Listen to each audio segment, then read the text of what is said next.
इसी बीच एक बड़ी जानकारी, जहां दिल्ली की साकेत कोर्ट को बम से उड़ाने की धमकी दी गई है। 30 हजारी कोर्ट को भी बम से उड़ाने की धमकी दी गई है। तो ये बड़ी जानकारी आपको दे रहे। पटियाला हाउस कोर्ट को भी बम से उड़ाने की धमकी, दिल्ली के रोहिणी कोर्ट को भी बम से उड़ाने की धमकी और ईमेल के जरिए बम से उड़ाने की धमकी दी गई है। कुछ तस्वीरें निकलकर सामने आई है। देखिए किस तरह से जब ये खबर सामने आई तो जाहिर तौर पर हड़कंप मच गया, लोग बाहर निकले। फिलहाल जो टीम है वो जांच पड़ताल कर रही है और अभी तक कुछ भी ऐसा संदिग्ध नहीं मिला है। साकेत कोर्ट से सभी को बाहर निकाला गया है। बम निरोधक दस्ता साकेत कोर्ट पहुंचा है। तो एक बार फिर से दिल्ली में स्कूल को बम से उड़ाने की धमकी दी गई है। साकेत कोर्ट से सभी को बाहर निकाला गया, जिसकी तस्वीर इस वक्त आपकी स्क्रीन पर है।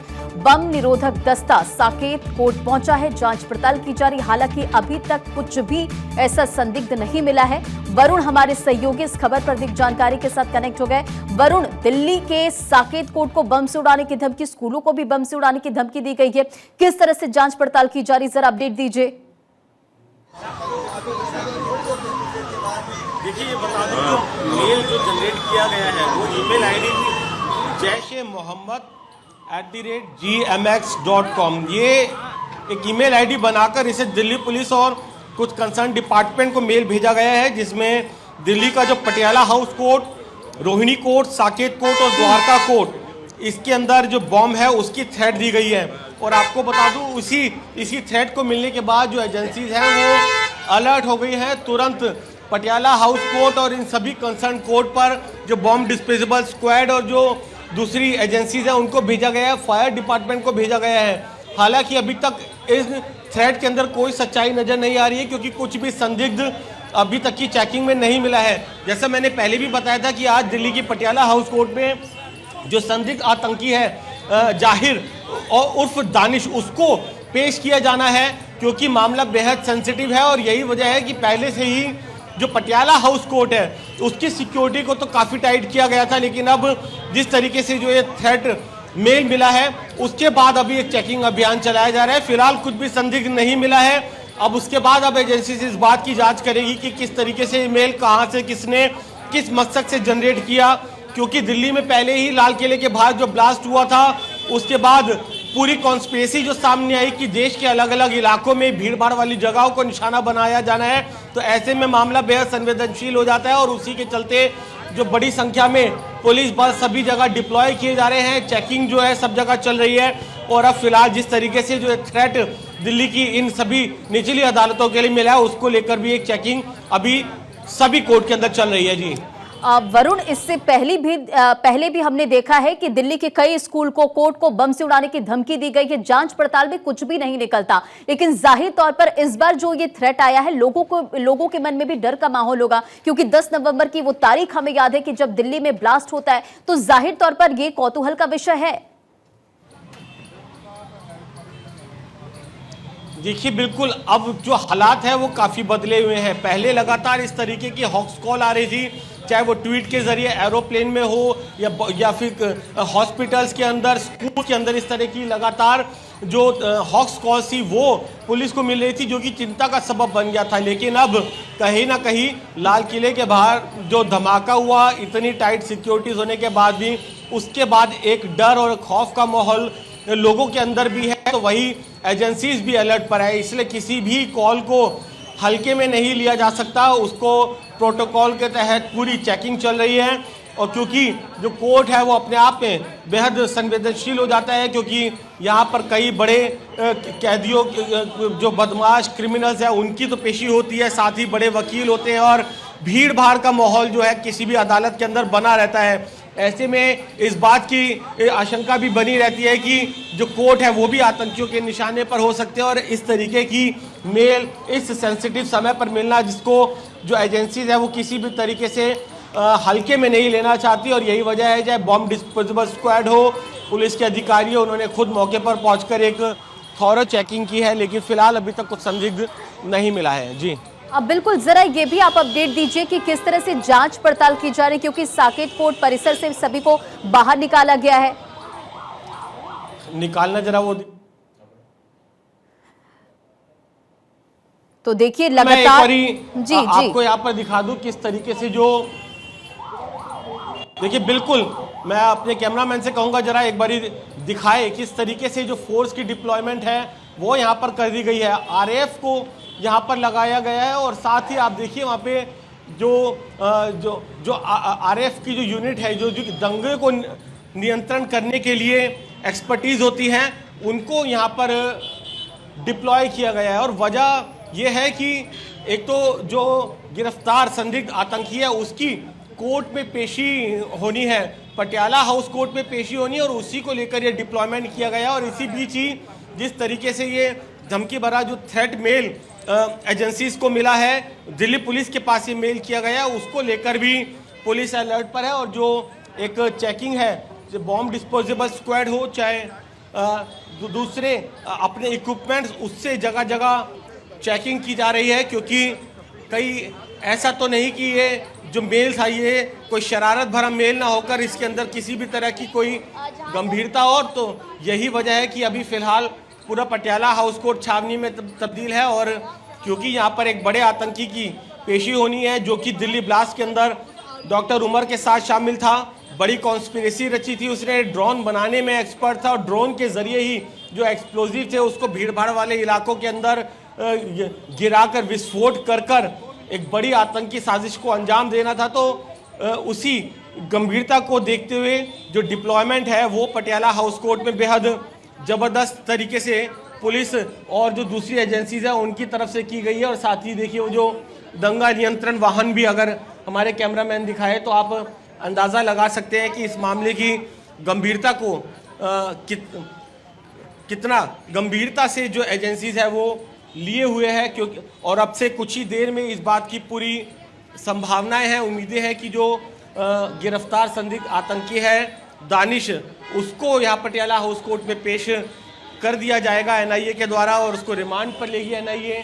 कल ही जम्मू कश्मीर से गिरफ्तार कर उसको दिल्ली लेकर लौटी है। तो जिस तरीके से लगातार एक माहौल देश के अंदर बना हुआ है, दिल्ली ब्लास्ट के बाद जिस फरीदाबाद में जिस तरीके से भारी मात्रा में 3000 किलो एक्सप्लोजिव मिला था, जिस तरीके से एक बड़ी कॉन्स्पिरेसी आप देखिए ड्रोन के जरिए, यानी कि हमास की तर्ज पर, हमास ने भी जब इजराइल पर हमला किया था तो कुछ इसी तरीके से ड्रोन का इस्तेमाल किया गया था। तो ड्रोन में एक्सप्लोजिव लगाकर उसको भीड़ भाड़ वाली जगहों पर लेकर जाना और फिर उसके अंदर धमाका कर देना, तो कितनी बड़ी कॉन्स्पिरेसी थी। रॉकेट को बनाने की जो कोशिश थी वो इस आतंकी की तरफ से की जा रही थी। डॉक्टर उमर के साथ मिलकर उसने पूरी साजिश रची थी। तो देश को कितने बड़े लेवल पर ये दहलाना चाहते थे, किस तरीके से धमाके करना चाहते थे। बहुत बड़ा सिक्योरिटी लैब्स था जिसको लेकिन एजेंसीज ने समय रहते डिटेक्ट किया और फरीदाबाद से इतनी भारी मात्रा में एक्सप्लोजिव का बरामद होना, उसके बाद कहीं ना कहीं पूरे देश के अंदर ही जो सिक्योरिटी है उसको काफ़ी टाइट किया गया है। और उसी गंभीरता को देखते हुए आज भी आप पटियाला हाउस कोर्ट के बाहर देखिए, आप अंदाज़ा लगा सकते हैं कितनी फोर्स की डिप्लॉयमेंट है। यानी कि एजेंसीज जानती है कि जो ये आतंकी है ये अपने आप में बेहद महत्वपूर्ण है और इससे कई महत्वपूर्ण सुराग और जो तफ्तीश है वो आगे बढ़ेगी। और उसी को लेकर ये पूरी डिप्लॉयमेंट, मैं एक बार फिर से बस पटियाला हाउस कोर्ट के गेट की तरफ आपको लेकर चलूँ। देखिए यहाँ पर ये पटियाला हाउस कोर्ट का गेट पर डिप्लॉयमेंट, दिल्ली पुलिस की यहाँ पर डिप्लॉयमेंट और उसके बाद ही बेहद tight security Patiala house court की मेन गेट पर, जहाँ पर बेहद कड़ी चेकिंग के बाद ही जो किसी को अंदर जाने की इजाज़त है वो दी जा रही है।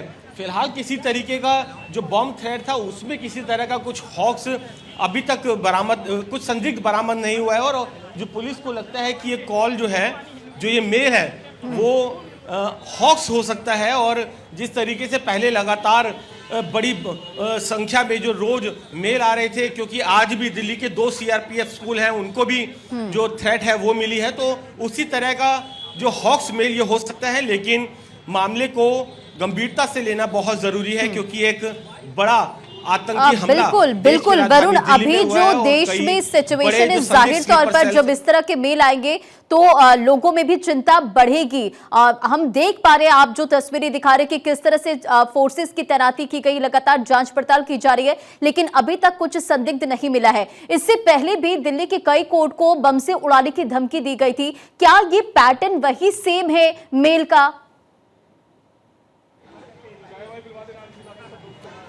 देखिए मेल का पैटर्न जो मैं देख पा रहा हूँ, क्योंकि इससे पहले भी जो मेल है हमने पढ़े हैं, भारत 24 ने अपने दर्शकों को भी दिखाए हैं, पैटर्न काफी कुछ वैसा ही देखने को है, लेकिन इस बार जो ईमेल आईडी है वो भी अलग बनाई गई है।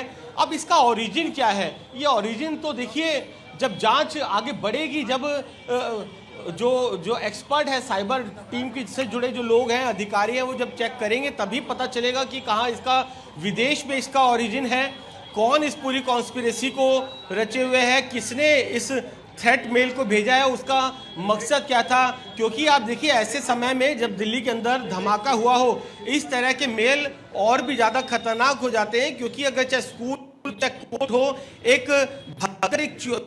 सिचुएशन है, क्योस की सिचुएशन वो जरूर क्रिएट हो जाती है। यानी कि अगर मेल हॉक्स भी हो तो भी कहीं ना कहीं एक पैनिक क्रिएट करना भी इसके पीछे मकसद हो सकता है। तो इस पूरी साजिश को का पता लगाना एजेंसीज के लिए बहुत जरूरी है, और यही वजह है कि सभी अदालतों को अभी फिलहाल सैनिटाइज किया जा रहा है, और कई कोर्ट्स के अंदर प्रीमाइसेस, साकेत कोर्ट के अंदर तो प्रीमाइसेस को काफी हद तक खाली भी कराया गया है। चेकिंग चल रही है, अभी तक संदिग्ध नहीं मिला है, लेकिन इन्वेस्टिगेशन आगे बढ़ेगी तब पता चलेगा कि मेल किसने जनरेट किया था, क्यों किया था, कहाँ इसका ओरिजिन है, क्या इसका मकसद है, कहीं इस मेल के पीछे भी कोई गंभीरता तो नहीं, कोई बहुत बड़ी साजिश तो नहीं है। ये सब अभी जांच के बाद ही साफ हो पाएगा, लेकिन फिलहाल पूरा पटियाला आउटपोस्ट छावनी में तब्दीली के मकसद भी बता दूं, इस पैरामिलिट्री फोर्स की डिप्लॉयमेंट उस संदिग्ध आतंकी के लिए है जो कि डॉक्टर उमर का साथी था, एसोसिएट था, इसकी जम्मू कश्मीर से गिरफ्तारी हुई है। एनआईए कल से विशेष विमान से दिल्ली लेकर पहुंची और आज पटियाला हाउस कोर्ट में पेश करेगी, क्योंकि दानिश एक उस मेन किरदार है, एक वो शख्स है जिसने बहुत बड़ी कॉन्स्पिरेसी रची, जो कि मॉडिफाइड करने में एक्सपर्ट था, रॉकेट बनाने की प्लानिंग थी, और इन्हीं ड्रोन के जरिए विस्फोट को उसके ऊपर लगाकर भीड़ भाड़ वाले इलाकों में बिल्कुल वरुण, प्लानिंग तो बहुत बड़ी थी। और देखिए अगर मेल की टाइमिंग, अगर मेल को हम देखें, मेल के बारे में अगर थोड़ा हम ध्यान दें तो इसमें जैश ए मोहम्मद का नाम लिखा हुआ, जिसका जिक्र अभी आपने भी किया, और ये वक्त करीब सुबह 8:57 पर ये मेल आया है। तो जानकारी कब टीम को लगी, और अभी तक कोई संदिग्ध कुछ हालांकि मिला नहीं है, जांच पड़ताल लगातार की जा रही है। देखिए बिल्कुल ये सुबह करीब 8:30 बजे के आसपास जो मेल है वो जनरेट किया गया है, और देखिए इसका ईमेल आईडी है, वो एक नया ईमेल आईडी जैश ए मोहम्मद के नाम से ईमेल आईडी बनाया गया है, और जो कि दिल्ली पुलिस को भी ये मेल भेजा गया है और कुछ कंसर्न अथॉरिटी को, पीआईबी को भेजा गया है। तो एक कहीं ना कहीं एक बार फिर से इस मेल के जरिए चैलेंज किया गया है, जिस तरीके से बड़ी कॉन्स्पिरेसी थी, दिल्ली के अंदर इतना बड़ा धमाका हुआ तो मामला गंभीर हो जाता है। यही वजह है तुरंत चाहे बॉम्ब डिस्पोजल स्क्वाड हो, फायर डिपार्टमेंट हो, दिल्ली पुलिस के अधिकारी हो, सभी मौके पर पहुंचे और जो पूरा प्रीमाइसिस है उसको सैनिटाइज कराया गया है, चेकिंग की गई है। कई घंटे बीत चुके हैं, अभी तक कुछ संदिग्ध नहीं मिला है। हालांकि अभी हॉक्स भी डिक्लेयर नहीं किया गया है। जल्दबाजी में अथॉरिटीज कोई भी काम नहीं करना चाहती, क्योंकि दिल्ली में अभी एक बहुत बड़ा आतंकी हमला हुआ है और बहुत बड़ी साजिश भी अनर्थ हुई है, जिसमें देश में किस तरीके से धमाका करना था। 3000 किलो के आसपास का अमोनियम नाइट्रेट बरामद होना, आप अंदाजा लगा सकते हैं कितनी बड़ी साजिश थी। और बिल्कुल बहुत बड़ी साजिश थी, और अभी भी इससे लेकर कई बड़े खुलासे हो रहे हैं।